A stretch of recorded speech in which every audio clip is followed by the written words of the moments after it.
Blade use کی جائے.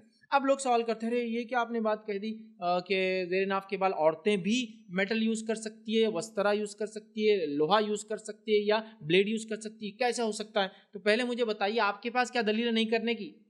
انہوں نے بولے تھے, ہمارے گھر میں ہمارے بڑے بولتے ہیں ایسے, یہ تو کوئی دلیل نہیں بڑوں کا بولنا. آئیے شریعت کیا بولتی ہے میں آپ کو بات رکھتا ہوں. استحداد یہ لفظ زیر ناف کے بال نکالنے کو کہتے ہیں عربی کے اندر. کیا کہتے ہیں؟ استحداد یہ زیر ناف کے بال نکالنے کو عربی میں کہتے ہیں. اور استحداد اسے اس لیے کہتے ہیں کہ اس کے اندر حدید کا یوز ہوتا ہے, لوہے کا یوز ہوتا ہے, اور یہ دونوں کے لیے یوز ہوتا ہے. ایسا نہیں کہ میل کے لیے استحداد, فیمیل کے لیے کچھ اور, دونوں کے لیے سیم استحداد مطلب حدید کے ذریعے بالوں کو صاف کرنا. ٹھیک ہے, آئیے حدیث بھی سن لیجیے.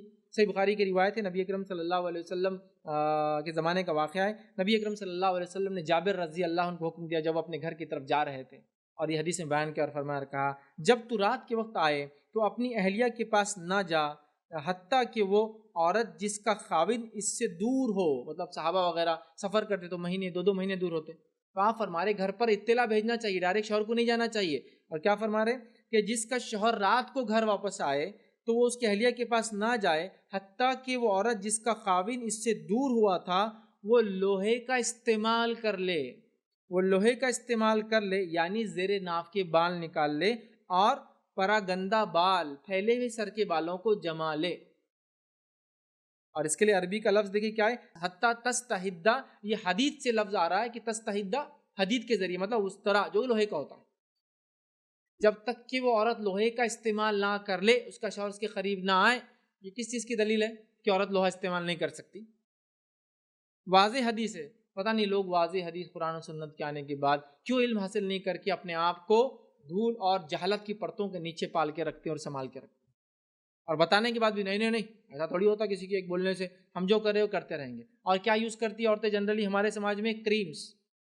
اب میرا ایک سوال ہے بیسیکلی, نبی اکرم صلی اللہ علیہ وسلم کے زمانے میں کریمز تھے کہ ہیئر ریموونگ کریمز؟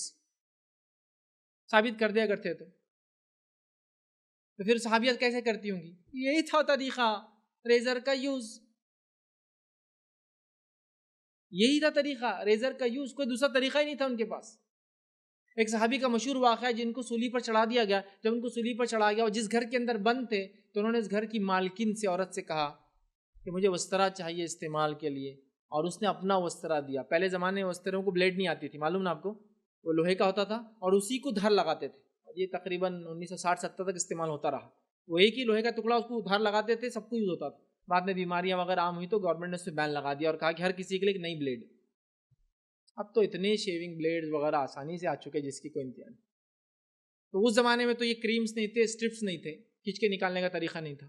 پھر بتائیے, پھر یہی تھا طریقہ. اس لیے حدیث کے اندر لفظ جو ہے تستحدہ, جب تک کہ وہ لوہے کا استعمال نہ کر لے. پھر میں اور آپ کون ہوتے یہ بولنے والے نہیں. اور کریمز اور یہ جو پیسٹ اور یہ اسٹرپس ہوتے ہیں نا, یاد رکھیے بہت نقصان دہ ہے. میری بات کو یاد رکھ لیجیے, بہت نقصان دہ, جلد کو کالا کر دیتے ہیں. اور آلریڈی وہ ایک سینسیٹیو اسکن ہے, اس کے اندر ایسی چیزوں کا استعمال اگر کرتے بھی ہے کوئی تو بہت مہنگی والے استعمال کریں.